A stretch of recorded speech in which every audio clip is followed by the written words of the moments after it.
Buenas tardes. Buenas tardes. ¿Cómo están? Pues más o menos. Más o menos, ok. Pues vamos a empezar con la clase del día de hoy. Vamos a continuar viendo esta parte de comprimidos y vamos a comenzar con sus tareas. A ver, cuéntenme qué fue lo que encontraron, qué fue lo que elaboraron de tarea.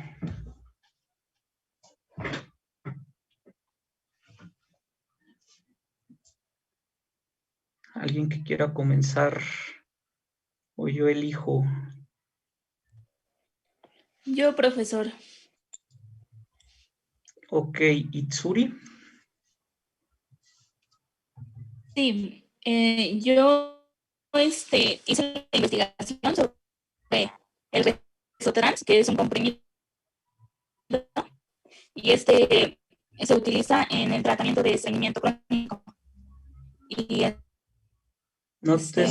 y bueno, igual se hicieron varios estudios para conocer que este medicamento. No te escucho. Y igual busqué la forma farmacéutica, las dosis. ¿No se escucha? No te escucho bien. No sé si sea yo, o sea tu red.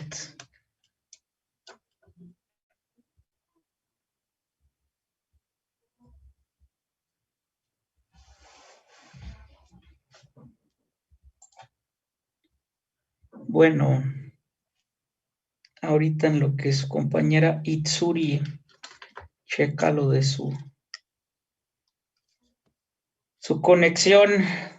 ¿Alguien más que quiera comenzar platicándonos qué hizo de tarea?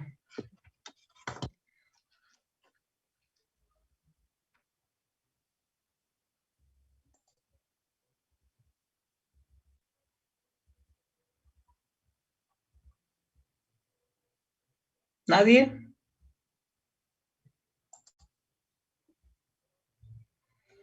A ver si la compañera Itsuri ya se escucha.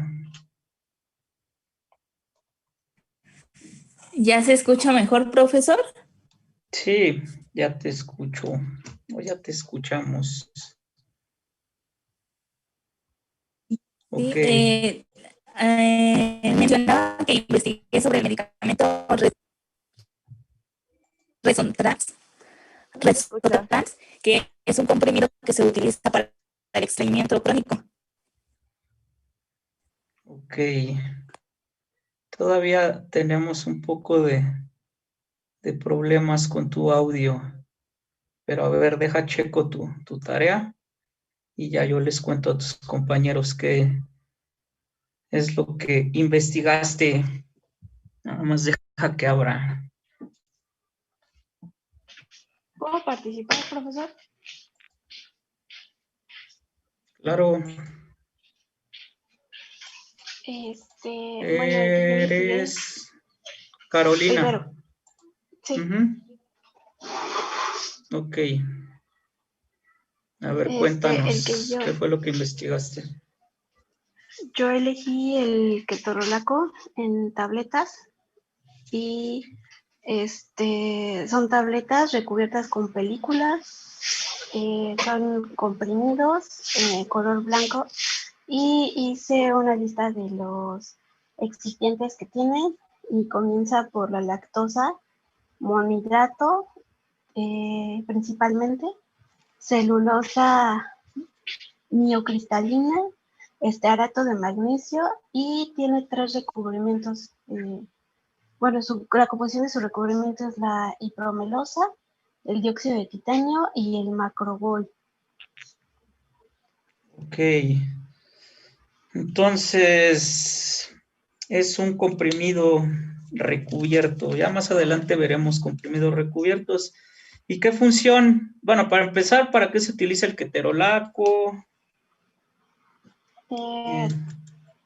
Es Es un antiinflamatorio no esteroideo, es un AINE, y su mecanismo de acción es la inhibición de la actividad de la ciclooxigenasa y inhibe la síntesis de las prostaglandinas. Y su efecto inflamatorio es menor que el de otros AINES de su tipo, y es una mezcla racémica de enantiómeros RS, y la que tiene la actividad analgésica es la forma S, pero necesita también la R para la estabilidad. Y cada comprimido tiene 10 miligramos de ketorolaco trometamol. Ok, muy bien. ¿Y cuál sería la función de los excipientes que nos comentaste?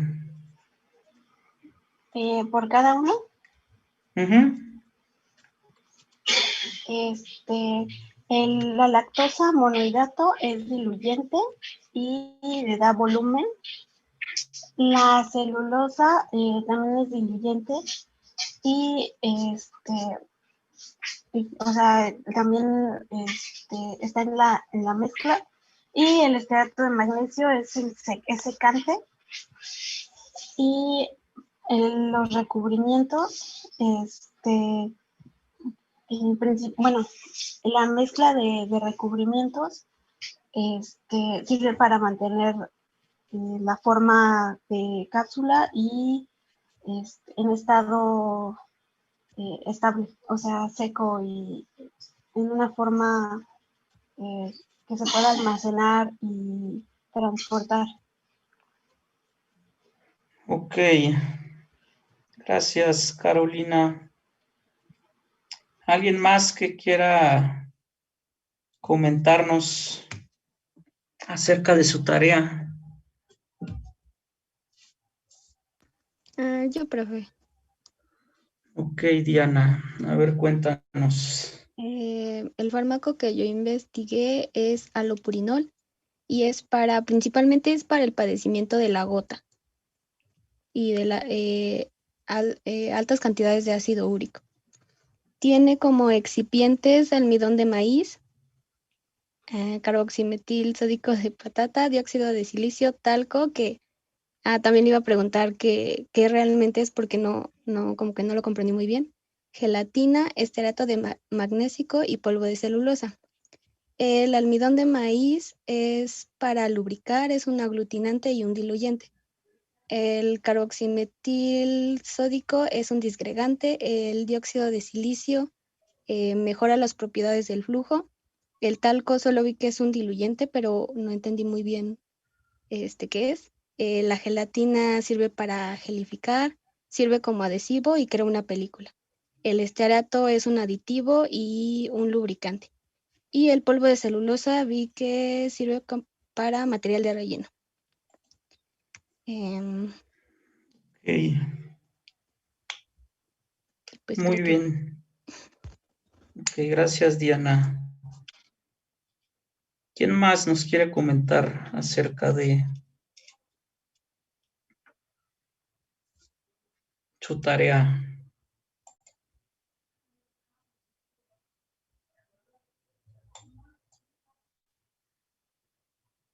¿Nadie? Yo le cuento, profe. Ok, a Pues ver, yo puse, cuéntanos.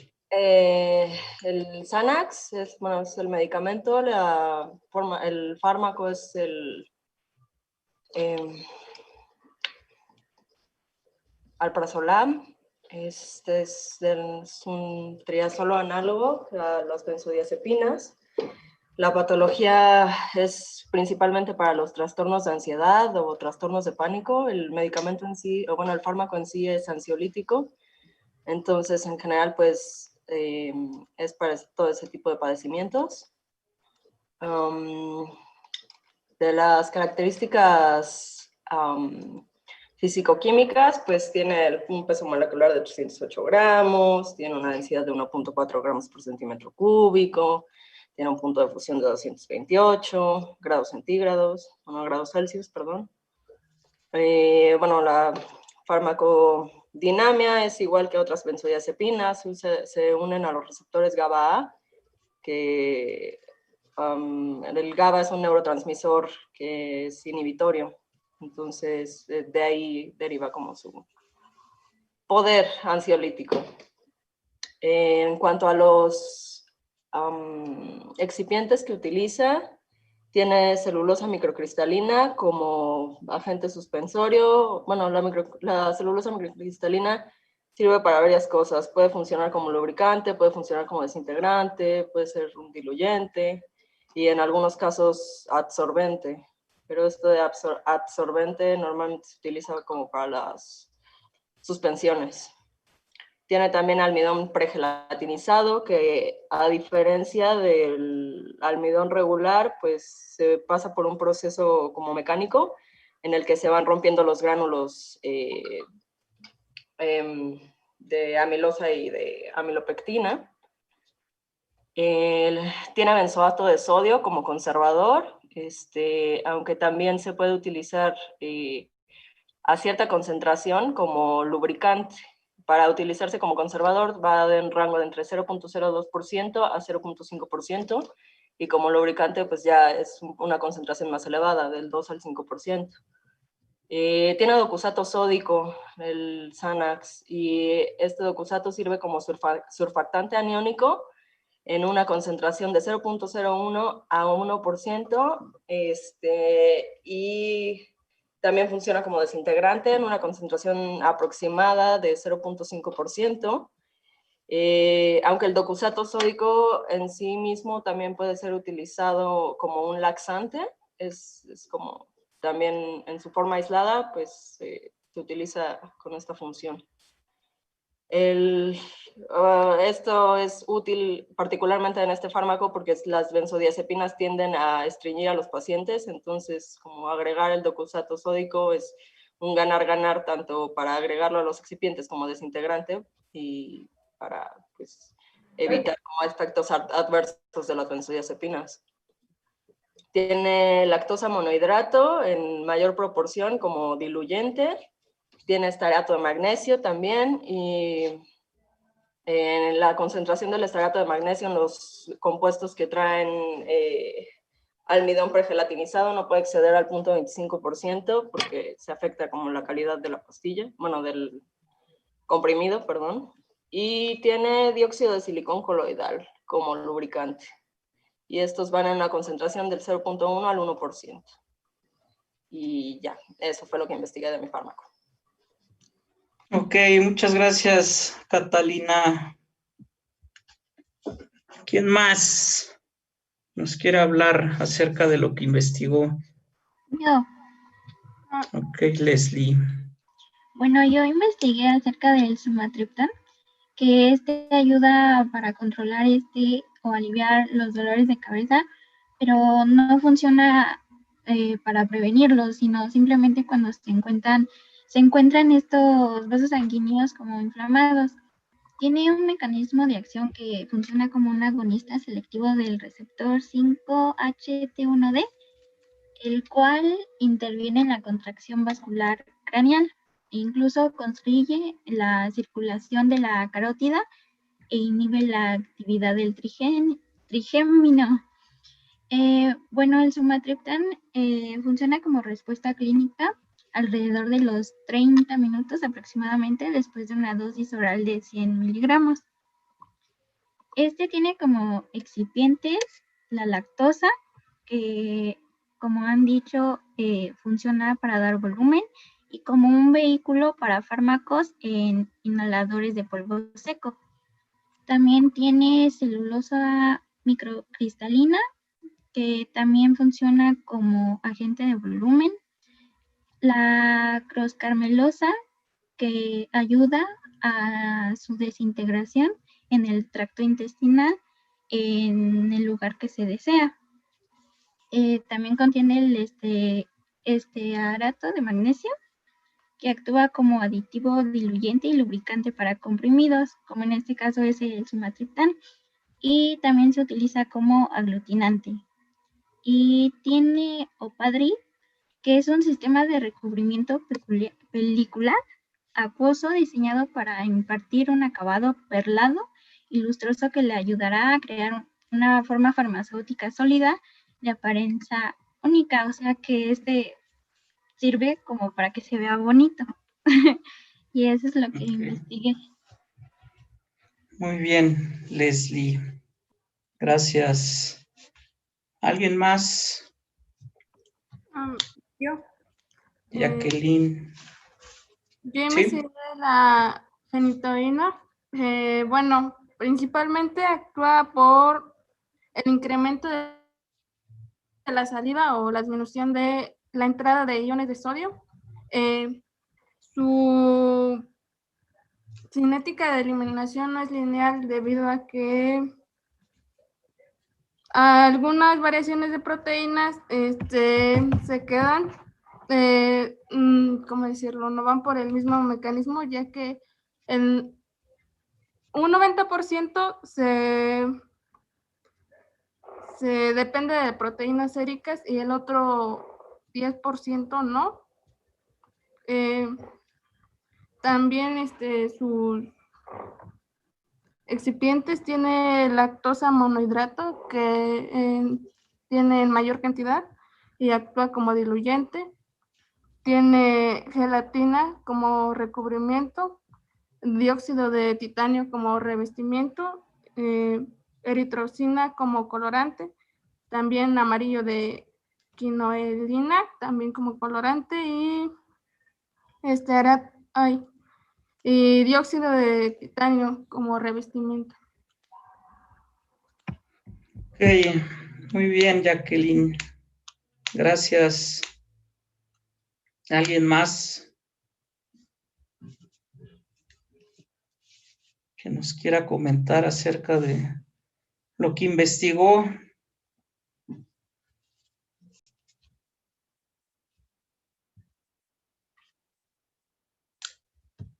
Ok.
Ok.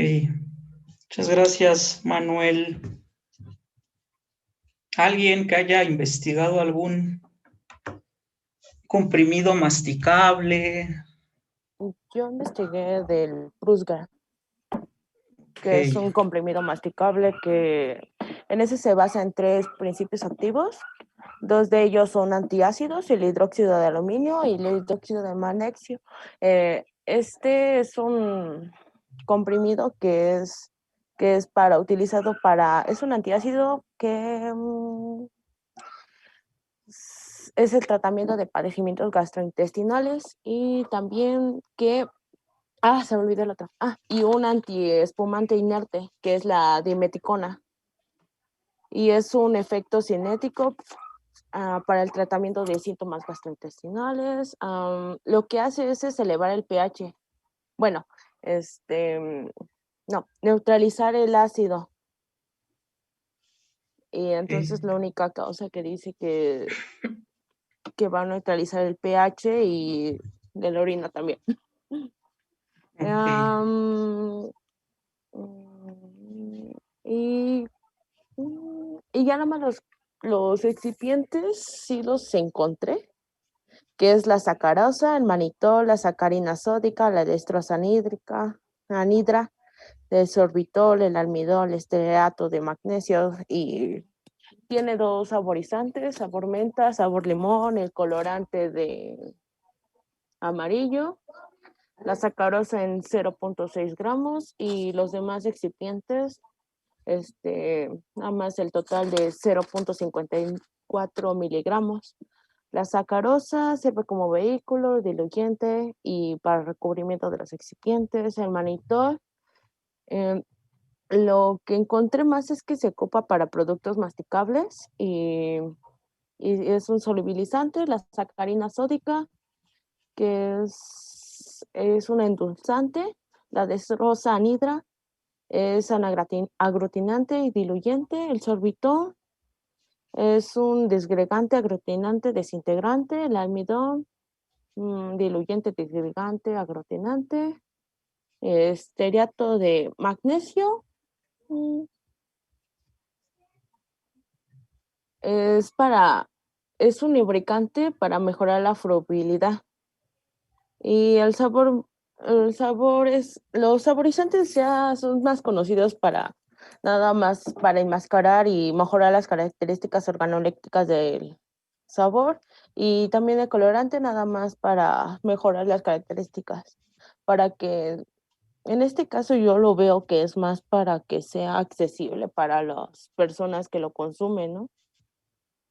Ok, gracias, Mariana.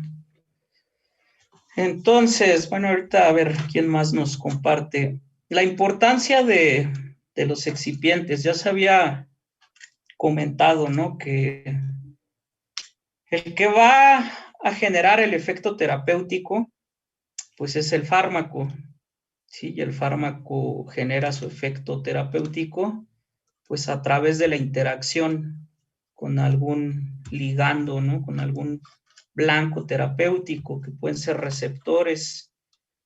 Pero pues el fármaco por sí solo no se podría administrar a los pacientes, ¿no? Entonces buscamos las alternativas para poder administrar un medicamento que se encuentre en una forma farmacéutica adecuada, que contenga el fármaco, que finalmente va a llegar a su órgano diana, a su órgano blanco, después de pasar todos los procesos farmacocinéticos, y de esta manera pues se va a desencadenar una respuesta. Entonces, los excipientes, ya lo veíamos la clase pasada, pues son multifuncionales, ¿sí? ¿De qué va a depender que un excipiente sea multifuncional? Pues de la concentración que nosotros estemos adicionando a nuestra forma farmacéutica, ¿sí? Entonces, para el desarrollo de todas estas formas farmacéuticas o de estos medicamentos que ustedes han estado mencionando, pues obviamente tuvo que haber un trabajo pues bastante arduo, ¿no? Tanto de investigación, tanto de preformulación como de desarrollo farmacéutico, para finalmente pues tener una forma farmacéutica eficaz y segura, ¿sale? Entonces, tuvieron que hacer muchas pruebas, ¿no? Y pues no sé, algunos de los que ustedes investigaron, pues probablemente son medicamentos de patente, ¿sí? Entonces, ¿qué es esto de la patente? Pues la industria farmacéutica que desarrolla esta forma farmacéutica puede patentarlo, ¿no? Y la patente dura alrededor de 20 años, ¿no? Entonces, pues está protegido, nadie más lo puede desarrollar. Una vez que termina la patente, pues ya empiezan a desarrollarse estos genéricos intercambiables. Entonces, la importancia, ¿no? La importancia de los excipientes. Y con los excipientes, pues yo también puedo, no sé, algunos que ustedes mencionaron tenían recubrimientos, ¿sí? No sé si algunos de los que mencionaron eran para una liberación del fármaco modificada, ¿sí? Ya más adelante, ahorita en la presentación, les comentaré acerca de los distintos tipos de comprimidos de liberación modificada, ¿sí? Entonces yo puedo pues siempre les digo, ¿no? Que jugar de manera coloquial, pues se puede como jugar con los excipientes de tal manera que yo puedo manipular la liberación de mi fármaco. Los comprimidos convencionales también son denominados como comprimidos disgregantes, ¿sí? Son los comprimidos que nosotros encontramos de manera común. Y se ha observado que estos comprimidos disgregantes o convencionales, pues su eficacia es bastante buena, ¿no? La única desventaja, pues, es esta parte de la biodisponibilidad, ¿no? La biodisponibilidad que se obtiene con una administración por vía oral debido a este primer paso hepático. Pero son bastante eficaces. Durante el tiempo, a lo largo del tiempo, pues se han ido realizando algunas modificaciones en la formulación, de tal manera que podamos buscar algunas ventajas, ¿no? Y un ejemplo, pues son estas liberaciones del fármaco sostenidas, ¿sí? O ampliadas, también lo podemos encontrar como ampliado, como sostenido, en la cual, pues el fármaco se libera de manera más lenta y se obtienen concentraciones dentro de la ventana terapéutica, ¿sí? Y una de las ventajas, pues, es que necesitamos o la administración del medicamento, pues, sería, no sé, una tableta al día, ¿sí? Dependiendo de cuál sea el fármaco. Entonces, podemos encontrar algunas ventajas. Muy bien, entonces les comparto mi pantalla para comenzar con la parte de la presentación. La presentación pasada, la clase pasada, nos quedamos en esta parte de los diluyentes, ¿no? Ya ahorita ustedes me comentaron algunos de los diluyentes, pues mayormente utilizados. ¿De qué va a depender que yo pueda utilizar o no un diluyente o un material de relleno? De las características que requiere el fármaco, ya sea para incrementar su tamaño, para mejorar el sabor o para hacerlo más compacto o para facilitar su disgregación en el organismo.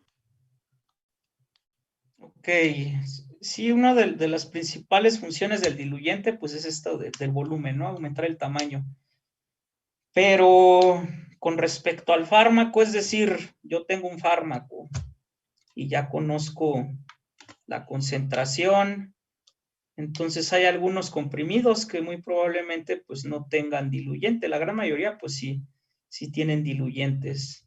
Pero ¿de qué dependerá que yo pueda utilizar o no un diluyente o un material de relleno?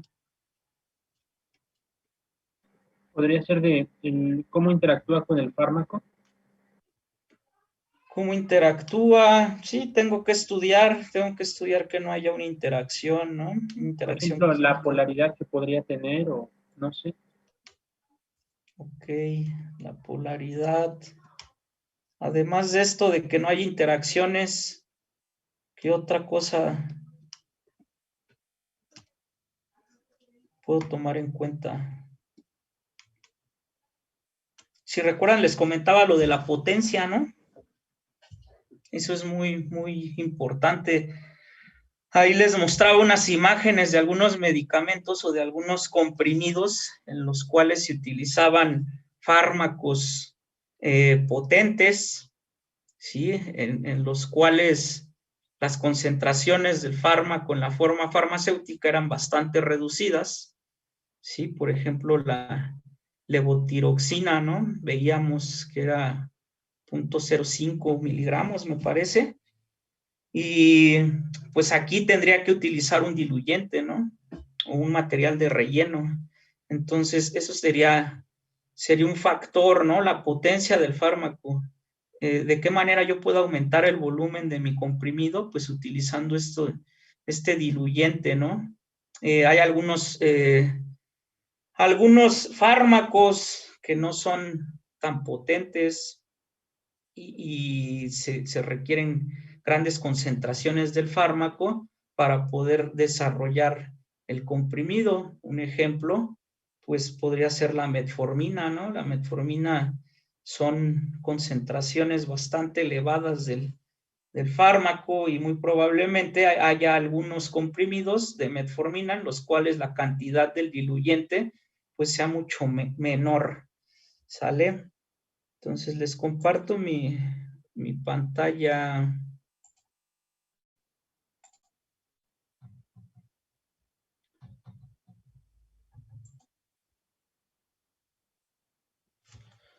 Bueno, antes de compartir, permítanme desactivar la sala de espera.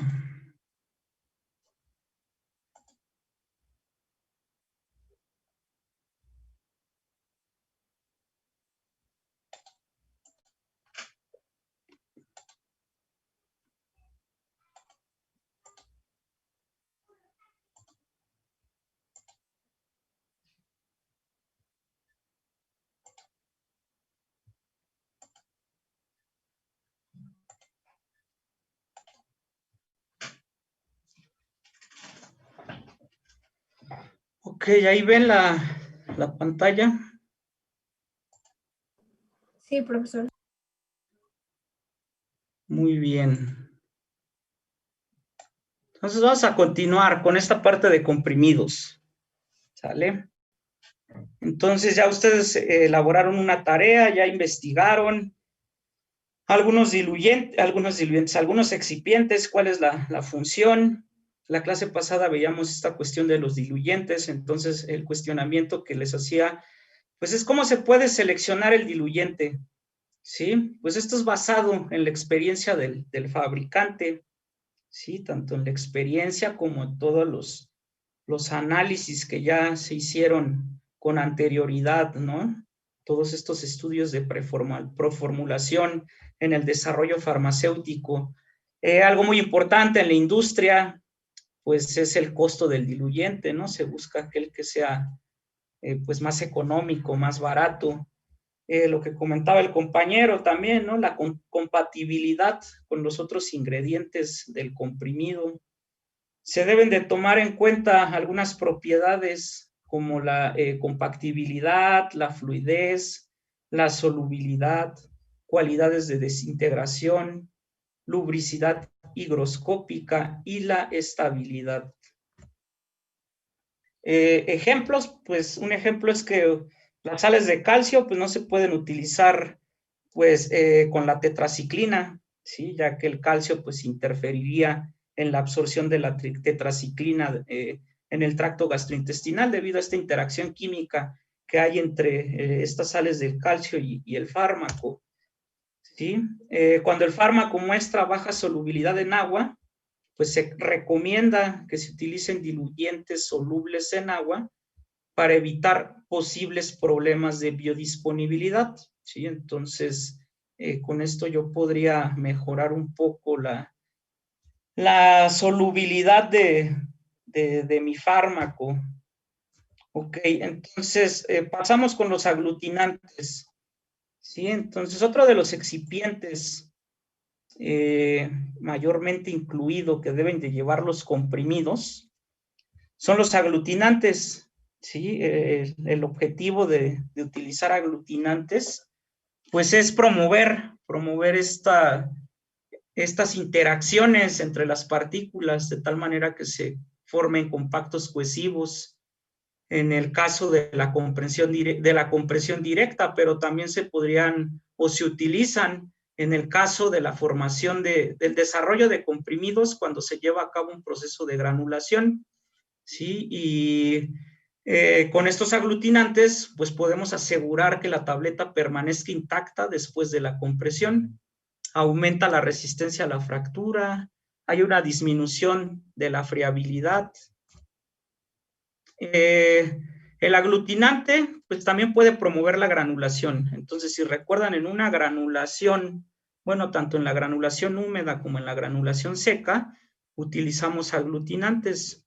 El aglutinante se puede adicionar tanto en el líquido de granulación. Si recuerdan, en la granulación húmeda utilizamos un líquido de granulación, que el más común pues es el etanol al 70%, y en este líquido de granulación yo puedo adicionar mi aglutinante. Hay algunos aglutinantes de origen natural o de origen sintético que pueden ser solubles en este líquido de granulación, y de esa manera, además de que el líquido de granulación me va a promover la formación de los gránulos, pues el aglutinante también va a ayudar a este proceso, y además de ayudar en este proceso, pues también ayuda a esta operación de compresión, ¿sí? Los aglutinantes se utilizan en solución o en forma seca, ¿sí? Ya les había comentado que hay algunos aglutinantes que se pueden utilizar en la granulación seca, ¿sí? Si recuerdan, en la granulación seca tenemos este extrusor de doble tornillo en el cual nosotros podemos modificar la temperatura, podemos utilizar algunos aglutinantes con punto de fusión relativamente bajo, y de esta manera promover pues que haya una interacción entre las partículas, ¿no? ¿De qué va a depender si se adiciona en solución en forma seca? Pues dependiendo de otros materiales en la formulación y del método de preparación. Entonces, la acción aglutinante pues es más eficaz cuando el aglutinante se encuentra en solución, ¿sí? Cuando lo adicionamos en el líquido de granulación mediante una operación de granulación por vía húmeda. Ahora es importante haber ya estudiado, ¿no?, las concentraciones de aglutinante que se utilizarán en la formulación, ya que el aglutinante puede influenciar en el aumento en el tiempo de disgregación o en la disminución de la velocidad de la disolución. Aglutinantes se pueden clasificar en dos tipos, de origen natural y de origen sintético. De origen natural tenemos la goma de acacia, solución de tragacanto, que se pueden utilizar como máximo entre 10 al 25%. Estas son 25%, concentraciones un poco elevadas. El almidón tiene un poder aglutinante pequeño y propiedades disgregantes. Se puede utilizar alrededor del 10%. La sacarosa se usa generalmente en forma de solución del 25 al 50%. La gelatina en solución al 10 al 20% de gelatina recién preparada y utilizada en caliente, ¿sí? Si está a la hora de enfriarse, pues solidifica. Y de origen sintético, la polivinilpirrolidona, PVP, que es soluble en agua y alcohol, y también se puede adicionar en seco, dependiendo de si voy a utilizar un tipo de granulación y qué tipo de granulación. Los derivados de celulosa, la metilcelulosa, la etilcelulosa, la hidroxipropilmetilcelulosa y la carboximetilcelulosa sódica. Sí, estos son ejemplos de algunos aglutinantes mayormente utilizados en el desarrollo de comprimidos. Aquí les muestro una tablita. Esto de las concentraciones son aproximadas, ¿sí? Como ustedes se dieron cuenta, todo depende, ¿no?, de las características de mi formulación, de los componentes, de las características físico-químicas del fármaco, de los otros componentes, pero aquí se muestra, ¿no?, aproximadamente en qué porcentajes. La gelatina, pues, es soluble en agua, del 1 al 4% se puede utilizar, sacarosa también en agua, del 2 al 20%, el almidón del 1 al 4%, pero también habíamos visto que hasta el 10% se puede utilizar.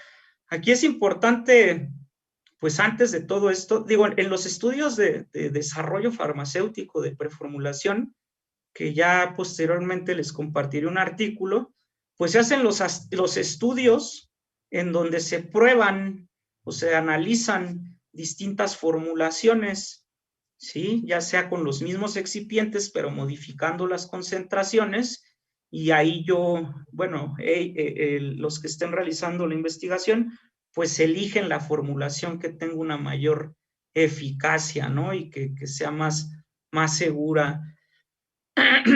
El almidón también es soluble en agua, de 1 al 4%, la metilcelulosa en agua, carboximetilcelulosa sódica también soluble en agua, la etilcelulosa en alcohol, hidroximetilcelulosa en agua o en alcohol y agua, y el PBUP, que también es soluble en agua, alcohol o en agua.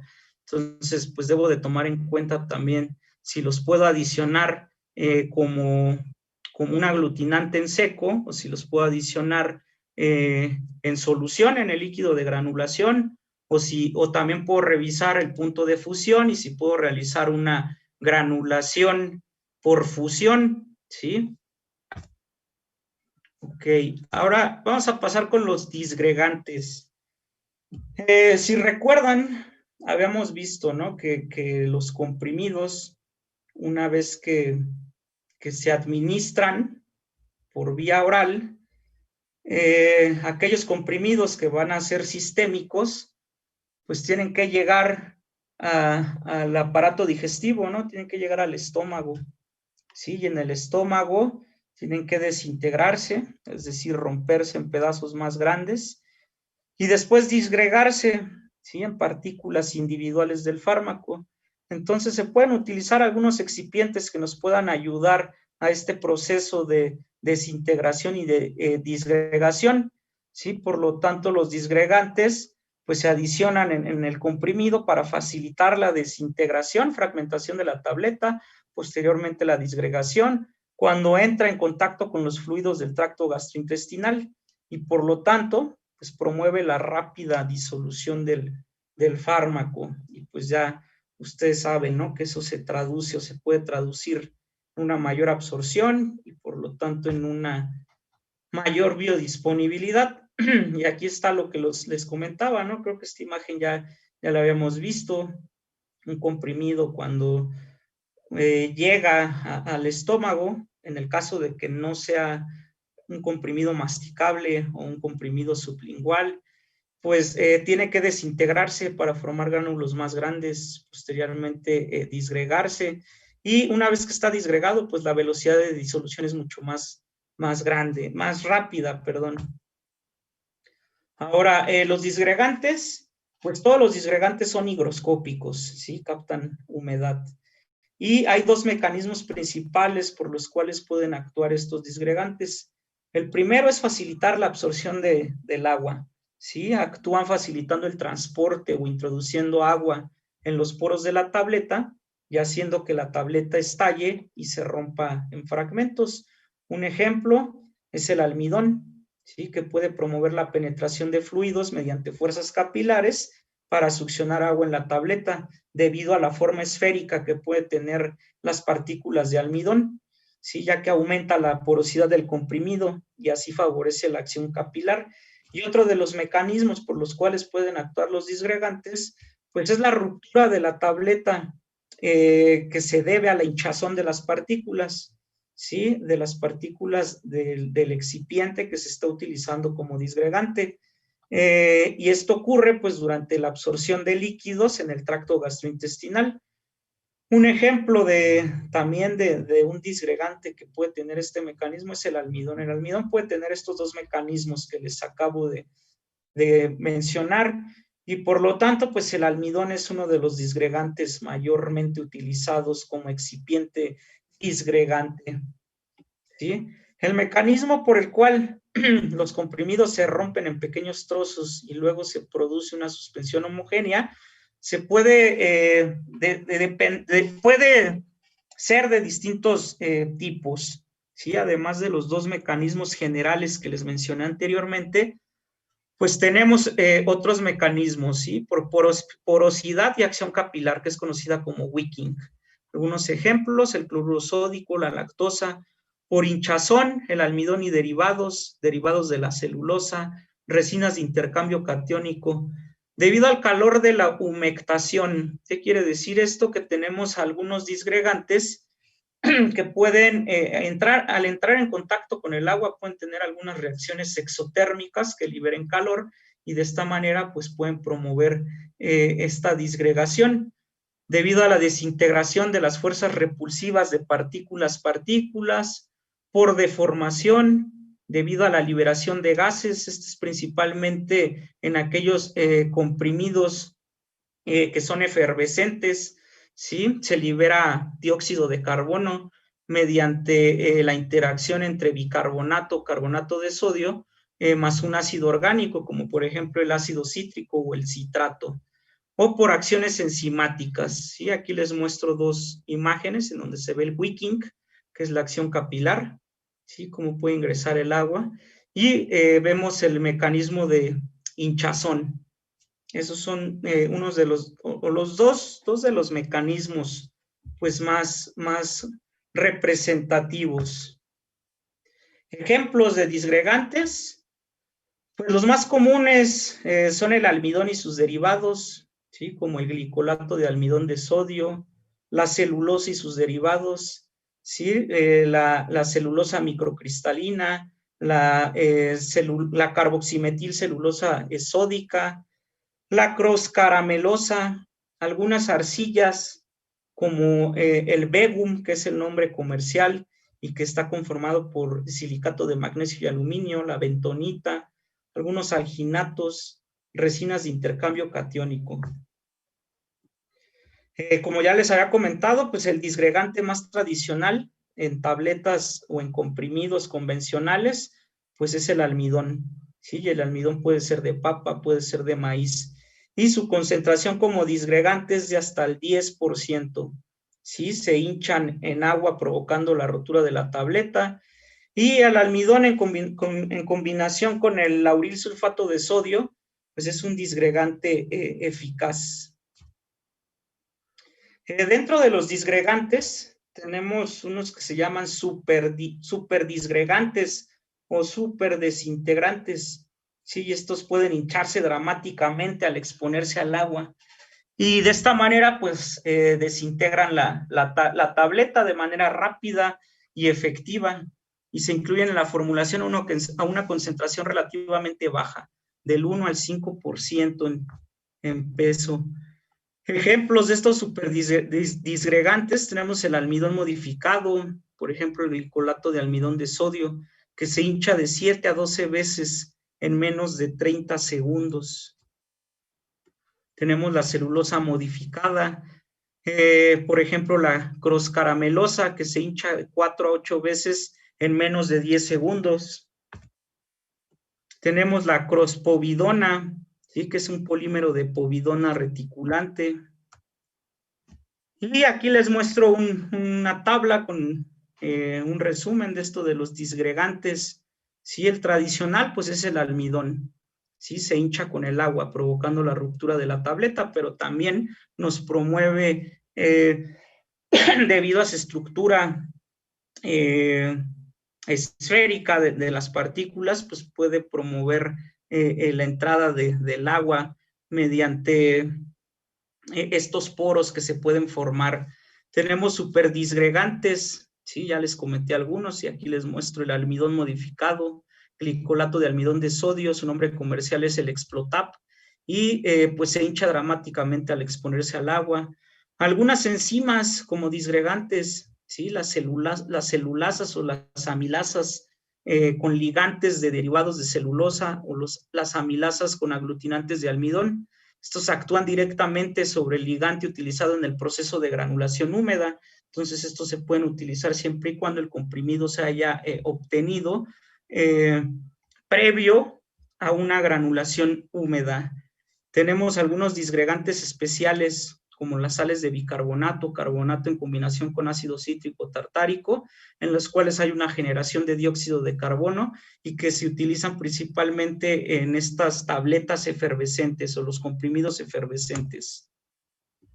Ahora, ¿cómo se agrega el disgregante durante la fabricación de la tableta? Ya les había comentado que puede ser una adición extragranular o una adición intragranular o se pueden combinar. Sí, adición intragranular y extragranular. La adición extragranular, pues es más común que el disgregante se mezcle con los gránulos secos antes de la compresión de la tableta. Sí, a eso se le denomina extragranular, a diferencia del intragranular. ¿sí? El intragranular, el disgregante se puede mezclar con otros ingredientes antes de la granulación y por lo tanto se puede incorporar a los gránulos. En la adición extragranular, pues este procedimiento contribuirá a una desintegración eficaz de la tableta en pequeños fragmentos. Con respecto a la adición intragranular y extragranular, pues puedo combinar, ¿sí? Puedo combinar ambos, extragranular e intergranular, es decir, una parte se agrega en la mezcla del diluyente del fármaco, que es la adición intragranular, y la otra parte se mezcla con los gránulos secos antes de la compresión. Y con esto estaríamos promoviendo que se lleve a cabo una doble desintegración de la tableta. Continuando con esto de los disgregantes, pues otros factores, además de la presencia de disgregantes, pueden afectar significativamente el tiempo de desintegración de las tabletas comprimidas. ¿Qué otros factores creen que puedan afectar la desintegración y la disgregación, además de la utilización de disgregantes? ¿Qué otros factores creen?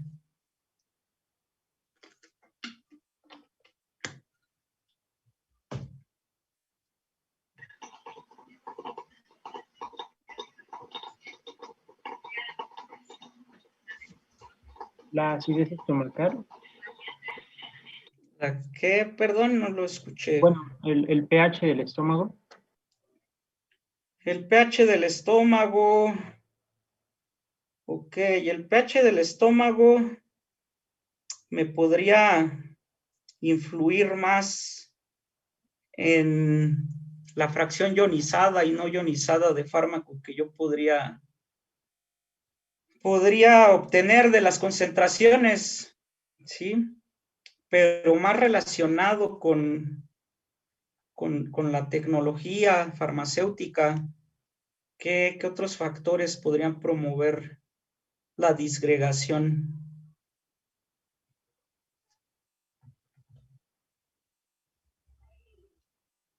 De mi tableta, de mi comprimido.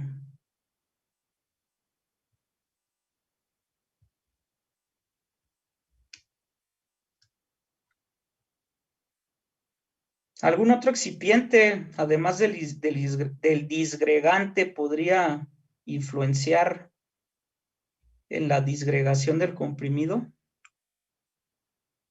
¿Sí o no? Y si es sí, ¿cuál? Eso es con respecto a los excipientes. Con respecto al proceso del desarrollo del comprimido, algún proceso en el desarrollo podría promover que se modifique la disgregación. ¿El tamaño de la partícula? El tamaño de la partícula, no. ¿Podría ser los aglutinantes? Que no es, bueno, que no, tal vez no estén en las correctas proporciones o medidas y no permita bien el aglutinamiento. Ok, muy bien. Los aglutinantes sería un excipiente, pero y viene de las dos partes que usted comenta o que su compañera comenta, ¿no? Si yo adiciono concentraciones muy elevadas de un aglutinante, ¿qué es lo que va a ocurrir? Y si yo adiciono concentraciones muy bajas del aglutinante, ¿qué es lo que podría ocurrir? Bueno, si yo adiciono concentraciones muy bajas del aglutinante, muy probablemente mi comprimido pues no pase algunos parámetros o algunas evaluaciones del control de calidad, como la dureza, ¿no? Digo, también si utilizamos una concentración bastante elevada, probablemente la dureza sea bastante y no pase este control de calidad, ¿no? Entonces es importante esto de los aglutinantes, ¿no? ¿Cuál es el objetivo de los aglutinantes? Pues promover esta interacción entre las partículas. Si la concentración es muy elevada, pues muy probablemente me podría influir en el tiempo de la disgregación de mi tableta, tipo de desintegración y de disgregación, ¿sí? Entonces, la liberación del fármaco podría ser mucho menor, ¿no? Con una concentración alta de aglutinantes, ¿sale? Entonces, eso nos podría afectar la disgregación. Además de los disgregantes, que el objetivo fundamental o principal de los disgregantes, pues es promover la ruptura del comprimido. ¿Qué otro factor podría promoverme o podría influenciar en la desintegración del comprimido?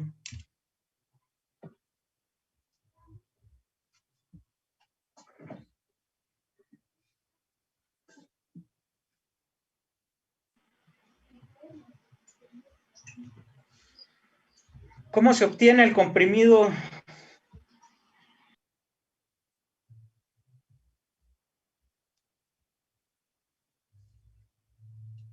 Mediante la compresión, ¿no? Entonces, si recuerdan, cuando se estudiaba esta operación unitaria, los punzones pueden tener ahí algunos transductores, ¿sí? Y estos transductores, pues, me pueden dar algunos parámetros que yo puedo, pues, puedo estudiar, ¿no? Si yo utilizo una fuerza mucho mayor a la adecuada para la generación de mi comprimido, muy probablemente esta operación unitaria de compresión también puede influenciar en la disgregación de mis comprimidos, ¿no? Esos serían dos ejemplos, tanto la operación unitaria de la compresión como la concentración de aglutinante, ¿sí? Entonces, aquí está el aglutinante, la dureza de la tableta, el lubricante, ¿sí? ¿Qué es lo que va a hacer el lubricante? ¿Cuál es la función del lubricante?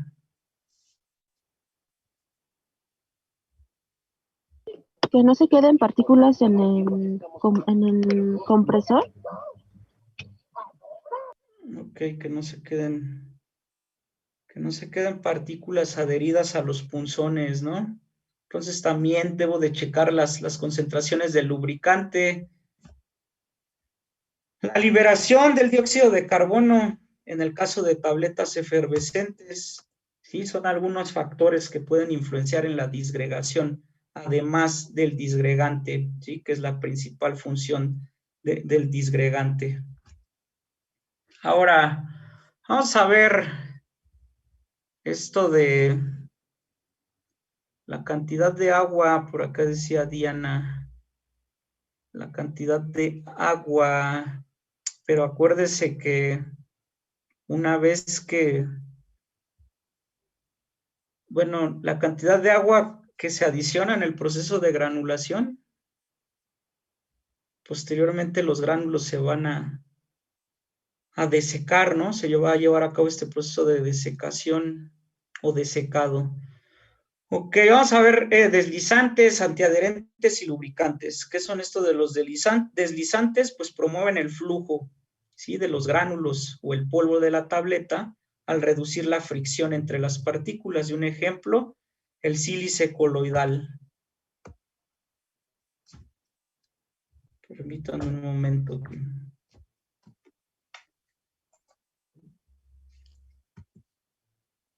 Ya se trabó. Bueno, muy bien, los antiadherentes sí reducen el sticking o picking. ¿Qué es esto? Que algunos punzones o algunos comprimidos, pues en sus superficies, pues tienen marcado, no sé, algún logotipo, ¿no? De la industria o de los miligramos, ¿sí? Entonces, en los punzones se pueden quedar adheridos este sólido pulverulento, ¿no? Es la adherencia de los gránulos o los polvos de los comprimidos a las caras de los punzones, y los antiadherentes previenen esto, el sticking o picking, ¿sí? Y excipientes más utilizados, pues tenemos el estearato de magnesio, el talco y el almidón. Finalmente tenemos los lubricantes, ¿sí? Los lubricantes reducen la fricción que se produce entre las paredes de las tabletas y las paredes de la cavidad de la matriz cuando se expulsa la tableta, cuando hay una eyección del comprimido. Y ejemplos, el estearato de magnesio, ceras y talco. ¿Sale? Esos son ejemplos. Entonces, de los que ustedes me mencionaron, la mayoría me mencionaba el estearato de magnesio, ¿no? Entonces, aquí vemos que el estearato de magnesio tiene algunas propiedades tanto antiadherentes como lubricantes. Y nuevamente aquí vemos cómo los excipientes pueden ser multifuncionales. Aquí les muestro esto de que los excipientes son multifuncionales, ¿sí? Vemos esteratos metálicos, talco, ácido esteárico, ceras de alto punto de fusión, el almidón de maíz, algunas concentraciones en las cuales se puede utilizar y las propiedades deslizantes, antiadherentes o lubricantes de cada uno de ellos. Observamos que el almidón de maíz pues tiene buenas propiedades deslizantes y buenas propiedades antiadherentes, pero tiene pobres propiedades lubricantes. Y además el almidón, ¿para qué más nos podría servir? ¿Qué otra función tiene el almidón como excipiente?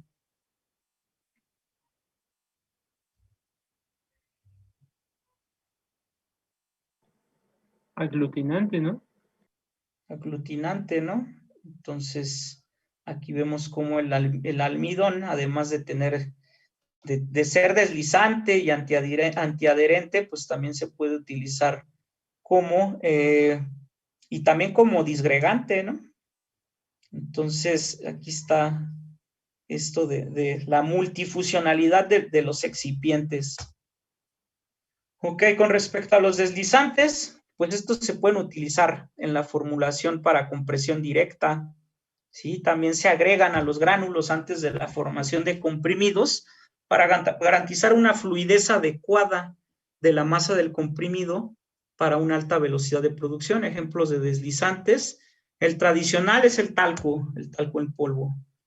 Y el deslizante más común en la actualidad es el sílice coloidal. Su nombre comercial es el aerosil y se utiliza a concentraciones de 0.2%. ¿Sí? Las partículas de sílice son muy finas, por lo que se adhieren a las superficies de otros ingredientes y mejoran el flujo al reducir la fricción entre las partículas. El estearato de magnesio también se puede utilizar como deslizante y se utiliza principalmente como lubricante, ¿sí? Pero también tiene estas propiedades deslizantes a concentraciones menores al 1%. Algunas consideraciones generales de los deslizantes: confieren brillo y ausencia de tacto pulverulento, se pueden adicionar sobre el granulado seco, confieren mejores propiedades cuanto menor tamaño de partícula, ¿sí? Cuanto menor sea mi tamaño de partícula, tenemos mejores propiedades de estos excipientes deslizantes. Y tenemos aquellos que hacen a las superficies de la partícula del polvo más regulares, y un ejemplo son los derivados de la sílice, y aquellos que forman una capa protectora sobre las partículas, oponiéndose a las cargas electrostáticas, como por ejemplo el talco y el estearato de magnesio. Ok, los antiadherentes, pues ya vimos cuál es su función, ¿no? Prevenir esta adición a los punzones, que es conocido como sticking o picking, lo que se ve afectado por el contenido de humedad del polvo, ¿sí? Dicha adherencia se produce especialmente si los punzones de la tableta tienen marcas o símbolos. Y aquí les muestro una tabletita, ¿no? En donde tiene algunas marcas. Ejemplos de antiadherentes: el talco, derivados de silicio, el aerosil, estearatos metálicos de calcio y magnesio, estearil fumarato sódico, el almidón, algunas sustancias hidrosolubles como el lauril sulfato sódico. Y los lubricantes, pues garantizan que la formación y eyección del comprimido pueda producirse con una fricción baja entre el sólido y la pared de la matriz. ¿Sí? Es decir, promueve que haya una eyección del comprimido pues de manera adecuada. Y los lubricantes pues están incluidos en todas las preparaciones de las tabletas. Si no mal recuerdo, todos mencionaron de los ejemplos que mencionaron de sus tareas, todos mencionaron algún lubricante. La alta fricción durante la formación de tabletas puede causar algunos problemas, ¿sí? Algunos problemas con respecto al producto final, ¿sí? Podemos tener tabletas decapadas, ¿sí? Es decir, que no tengan algún fragmento y pues obviamente esa tableta pues no pasaría el control de calidad. La calidad inadecuada del comprimido, ¿sí? Fragmentación del comprimido durante la expulsión e incluso puede detener la producción debido a esto, ¿no? A que no se utilizó una concentración adecuada de lubricantes. Ejemplos: el ácido estiárico y sus sales, el estearato de magnesio es el lubricante más utilizado, ¿sí? Debido a su alta propiedad lubricante y se utiliza a una concentración de menor al 1%. El talco a una concentración del 5%, algunas ceras y aceites vegetales hidrogenados. Ok, también podemos tener, además de los problemas que se acaban de mencionar por los lubricantes, podemos tener algunos otros problemas, ¿sí? Pueden reducir la resistencia de la tableta. ¿Cómo podrían reducir la resistencia de la tableta? ¿Cómo se les ocurre?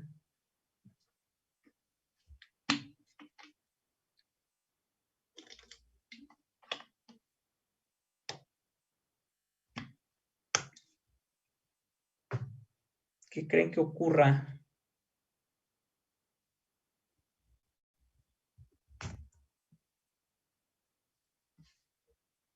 Aquí está, ¿no? La respuesta.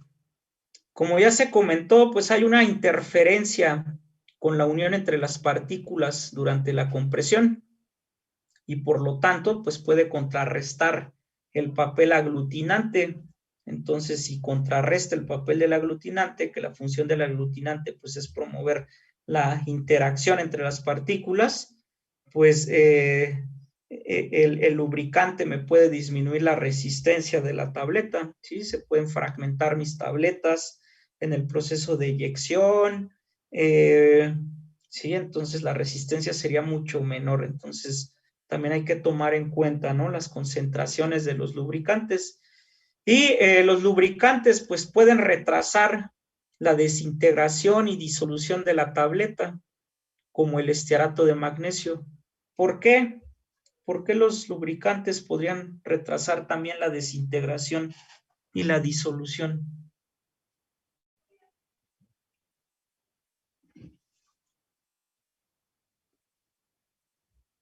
Como un lubricante como el estearato de magnesio podría retrasar. Pues porque la mayoría son hidrófobos, ¿sí? Entonces, contrarrestan el papel del desintegrante. Y para superar estas características de impermeabilización, pues se incluye a veces lauril sulfato de sodio, ¿sí? Con esto estaríamos contrarrestando pues estas propiedades hidrofóbicas de los lubricantes, ¿sí? Entonces también hay que checar esta parte de la disgregación que puede verse influenciada por los lubricantes. Y los estearatos de metales alcalinos, como por ejemplo el estearato de aluminio y el talco, son incompatibles con algunos fármacos, ¿sí? Por ejemplo, en las aspirinas, el ácido acetil salicílico y el ácido ascórbico, ¿sí? Por lo tanto, pues es preferible utilizar aceite vegetal hidrogenado o ácido estiárico con el ácido acetil salicílico. Ahora, ¿cómo podemos evitar este efecto negativo de los lubricantes? Pues primero, checar o estudiar muy bien la concentración que se va a utilizar en mi formulación, ¿no? Utilizando las cantidades mínimas, pero que tengan este efecto lubricante. Se sugieren sustancias más hidrófilas como alternativas. Algunos ejemplos son los tensoactivos o el polietilenglicol. También puede ser útil la combinación de sustancias hidrófobas e hidrófilas. Y los lubricantes se agregan a los gránulos antes de la compresión en forma finamente dividida. Ahora, con respecto a los colorantes, pues ya también habían comentado, ¿no? Por ahí una compañera. ¿Cuál es el objetivo de los colorantes? Pues darles una apariencia, ¿no? Una apariencia más elegante, aceptable, que se puedan identificar, ¿sí? Entonces, estos se agregan a la formulación de la tableta para enmascarar el color del fármaco y de los excipientes. Si nosotros no utilizáramos algún colorante, pues obtendríamos pues tabletas que visualmente no serían tan atractivas, ¿no? Si de por sí es complicado a veces tomar algún medicamento, pues si visualmente no son atractivas, pues mucho menos. Ahora, todos los colorantes utilizados en productos farmacéuticos pues deben estar aprobados y certificados, en este caso por las autoridades regulatorias, ¿no? En este caso, aquí es la COFEPRIS. ¿Sí? Y los colorantes a menudo se incluyen durante el recubrimiento, pero también se pueden incluir en la formulación antes de la compactación, antes de la compresión. En este último caso, el colorante se puede añadir como colorante soluble, ¿sí? En un proceso de granulación húmeda, o lacas insolubles en un proceso de compresión directa. Ahora, algunos ejemplos de colorantes: tenemos pigmentos sintéticos, lacas, colorantes naturales y derivados. ¿Cómo se incorporan los pigmentos sintéticos? Como dispersión en el agente humectante y en el líquido de granulación se pueden adicionar, ¿no? Y las lacas como polvos secos junto con parte del diluyente. Un problema que nosotros podemos observar cuando se adicionan colorantes, cuando los colorantes se adicionan en el líquido de granulación junto con el aglutinante, si es que ahí vamos a agregar el aglutinante, pues es que se puede presentar esto que se llama moteado, ¿no?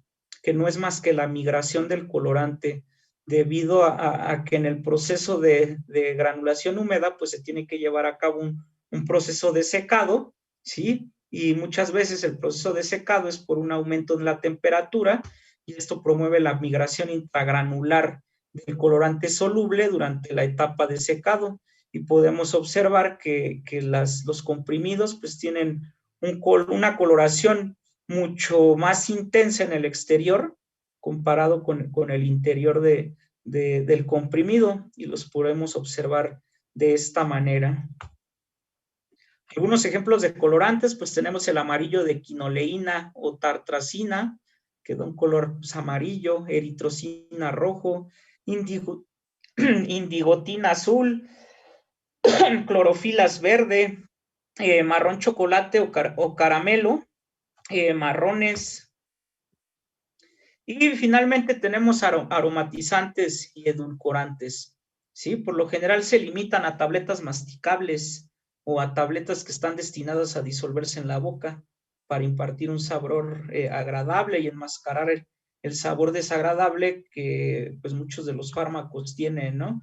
Los agentes aromatizantes, pues los sabores solubles en agua suelen tener poca estabilidad, y por lo tanto se pueden utilizar algunos aceites aromatizantes o algunos polvos secos, ¿sí? Se pueden agregar aromas de aceite a los gránulos de las tabletas justo antes de llevar a cabo el proceso de la compresión, porque son sensibles a la humedad y a la volatización al calentarse durante el proceso del secado de los gránulos.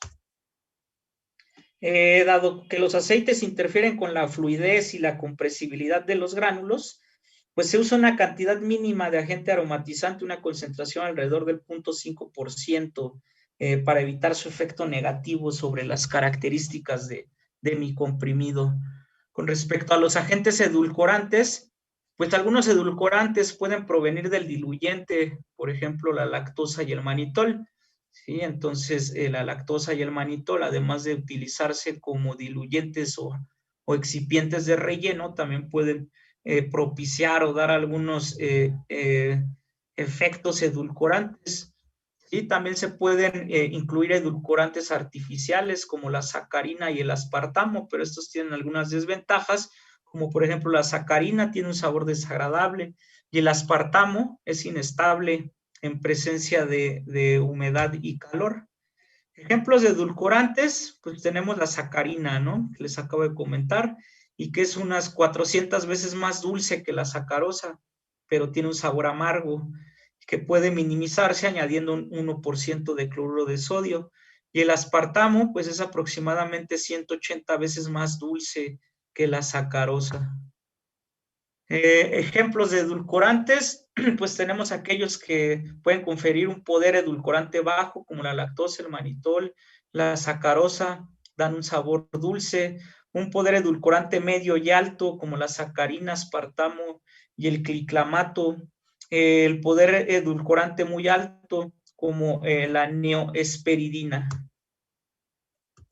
Muy bien, ahora vamos a ver algunos tipos de comprimidos que ya también se habían comentado al principio de la presentación, ¿sí? Entonces, los comprimidos se pueden clasificar según las características de liberación del fármaco, ¿sí? Entonces, tenemos aquellos comprimidos de liberación inmediata que no son más que los comprimidos convencionales. Tenemos aquellos comprimidos de liberación sostenida y aquellos de liberación retardada. Con respecto a los de liberación inmediata, pues el fármaco está destinado a liberarse rápidamente después de la administración, o el comprimido se disuelve y se administra en forma de solución, como por ejemplo los efervescentes, y los más frecuentes pues incluyen los comprimidos disgregantes, que son los convencionales, los masticables, los efervescentes, sublinguales y bucales. La liberación sostenida, el fármaco se libera lentamente a partir del comprimido a una velocidad casi constante. ¿Y cómo puedo generar esto? Pues mediante la elección de algún excipiente, generalmente de naturaleza polimérica, que me pueda reducir el tiempo de liberación del fármaco y por lo tanto me pueda promover concentraciones que puedan generar esta respuesta terapéutica.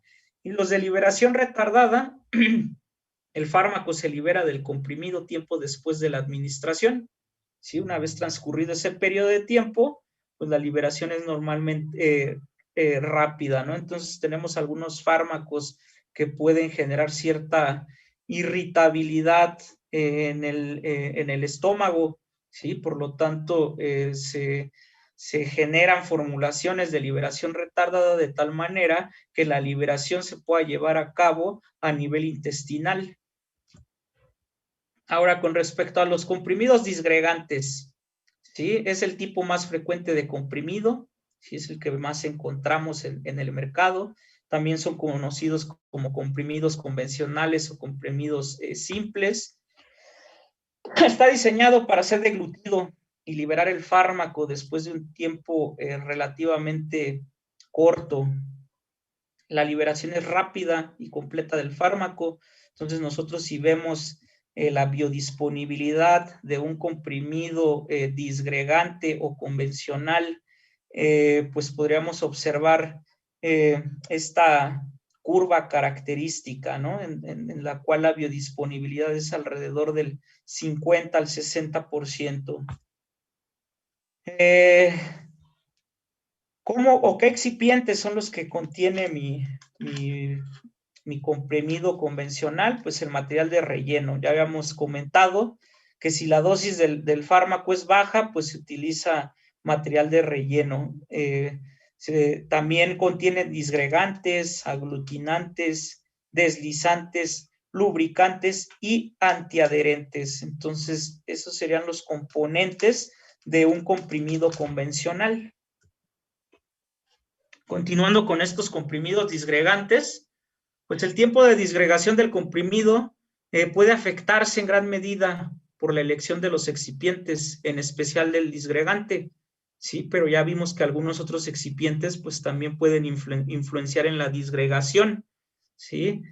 Como el aglutinante, ¿sí? Como el lubricante, o relacionado con la parte tecnológica, pues la compresión. El tipo de material de relleno y lubricante, que es lo que les acabo de comentar, también puede tener una importancia significativa para la disgregación del comprimido. El procedimiento de granulación, ¿sí? Que dependerá de las propiedades físicas de los gránulos, también puede influenciar en la disgregación. Las condiciones de mezclado, cuando se añaden los lubricantes y los antiadherentes, la fuerza aplicada por el punzón durante la compresión y la relación fuerza-tiempo del punzón. Ok, otro tipo de comprimidos, pues son los comprimidos masticables. Sí, como su nombre lo dice, pues se disgregan de manera mecánica en la boca, ¿no? Y el fármaco no se disuelve allí, sino que es tragado y se disuelve en el estómago o en el intestino. ¿Cuáles serían las ventajas de los comprimidos masticables? ¿Qué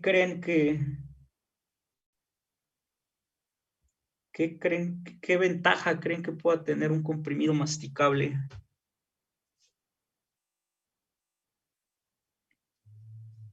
Facilitar la disgregación. Ok, una pues es facilitar la disgregación, ¿no? Es decir, el tiempo de disgregación pues es más rápido, ¿no? Entonces estoy disgregando de manera mecánica en la boca. ¿Qué otra ventaja podría tener estos Ahorrar comprimidos? cantidad de excipiente. Ok, ¿qué excipiente no adicionarías en un masticable? ¿Un disgregante? Ok, entonces los masticables por lo general no tienen disgregantes, ¿sí? O si tienen a muy bajas concentraciones, ¿sí? ¿Qué otra ventaja? Si yo me estoy ahorrando todo este paso de la disgregación, se absorbe mejor. Ok. ¿Se podría absorber mejor? Pues sí se podría absorber. Y podría alcanzar la biodisponibilidad de mi fármaco a tiempos mucho menores, ¿no? El tiempo aproximado de desintegración y de disgregación de una forma farmacéutica en comprimido es aproximadamente de 30 minutos, ¿sí? Pero esto no es una regla, una ley, eso va a depender pues de mis excipientes o de mi comprimido que yo esté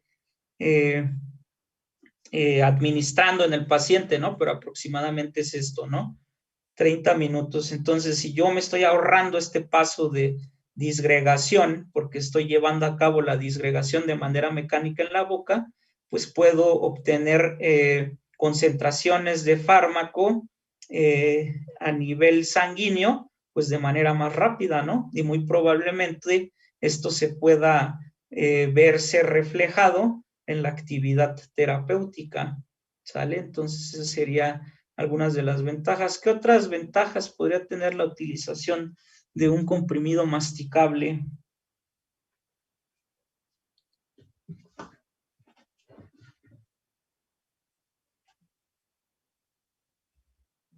El uso en niños. El uso en niños. Ok. Una de las ventajas es aquellos pacientes, ¿no? Que tienen problemas de deglución. Principalmente, pues sí, algunos niños, personas de la tercera edad. Esa sería otra de las ventajas, ¿no? Muy bien. Entonces, con estos masticables, comprimidos masticables, conseguimos una disgregación rápida y completa del comprimido y por lo tanto, pues se obtiene un efecto rápido del fármaco o podría obtenerse un efecto rápido del fármaco o para facilitar la ingestión del comprimido. No se suele incluir un disgregante en la formulación, ¿sí? Y es frecuente el uso de aromatizantes y colorantes. Ya también una compañera comentaba ahí en el ejemplo de su tarea de los masticables, pues que tenían algunos saborizantes o algunos aromatizantes, ¿sí? Los ejemplos típicos del material de relleno, pues son el sorbitol y el manitol. Entonces acuérdense que el sorbitol y el manitol, además de utilizarlos como material de relleno, pues también le pueden conferir ciertas propiedades organolépticas a mi comprimido masticable. Ok, tenemos los comprimidos efervescentes. Sí, los comprimidos efervescentes, pues ya habíamos visto que liberan dióxido de carbono. Sí, y este dióxido de carbono genera la desintegración de la tableta de una manera mucho más rápida, pero estos efervescentes pues se tienen que colocar en un vaso con agua y al reaccionar el agua con un carbonato o bicarbonato y el ácido débil como ácido cítrico o tartárico, pues hay una formación de este gas, ¿no? Que es el dióxido de carbono, y eso me va a promover la ruptura de mi comprimido, ¿sí? Entonces, la disolución del comprimido, pues debe de ser completa en pocos minutos. Por lo tanto, pues se pueden utilizar algunos fármacos con propiedades terapéuticas analgésicas para tener una acción rápida del fármaco, algunas vitaminas para facilitar la absorción, ¿no? Y aquí les muestro ejemplos, el Alka-Seltzer y el Redoxon, que son vitamina C. Y la cantidad de bicarbonato sódico en uno de estos comprimidos efervescentes pues es relativamente alta, alrededor de 1 gramo, ¿sí? Y se obtendrá una solución tamponada en agua.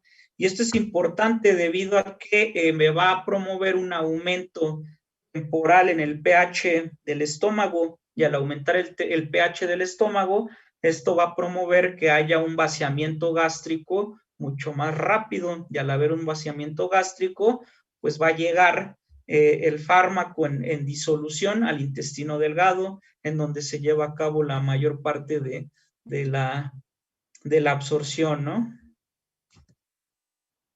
Ok, con respecto a los comprimidos efervescentes, pues una de sus funciones, pues la próxima clase vemos, porque ya son 6:30. Muy bien, no sé si hay alguna duda o comentario. Yo, profe, tengo una duda sobre la parte de la caducidad del fármaco. La parte No sé de si la... es cierto de que después de la caducidad tenemos 1 mes para poderlo consumir todavía. Después de 1 mes lo puedo consumir. Pues en teoría ya no. Digo, depende de qué fármaco sea el que se encuentra en tu forma farmacéutica, y también depende de cómo estuvo almacenado, ¿sí? Si estuvo en condiciones en las cuales se puede perder la estabilidad del fármaco, o si tu fármaco puede formar algunas otras moléculas por algunos agentes externos, pues eso podría ser peligroso, porque cuando pasa el tiempo de caducidad del fármaco en un medicamento, lo que puede ocurrir es que la eficacia del medicamento pues disminuya, y eso es lo mejor, ¿no? Si bien te va. Lo peor es que se hayan formado algunos metabolitos secundarios por el tiempo que ya estuvo, el año que ya estuvo tu fármaco, bueno, tu medicamento almacenado, y no sabemos en qué condiciones. Por ejemplo, si estuvo almacenado en condiciones de humedad o de temperatura elevada, todo eso puede influir en que tu fármaco se degrade o que tu fármaco forme metabolitos, y si esos metabolitos son tóxicos para el organismo, pues lo más grave es que ese medicamento te genere algunos efectos tóxicos. Entonces, por eso es que no es recomendable tomar medicamentos que ya están caducos. Eso sería lo que ocurre con la fecha de caducidad. Ok, gracias, profe. De nada, así que no te tomes lo que tenías pensado tomarte caduco. ¿Qué más? ¿Alguna otra duda?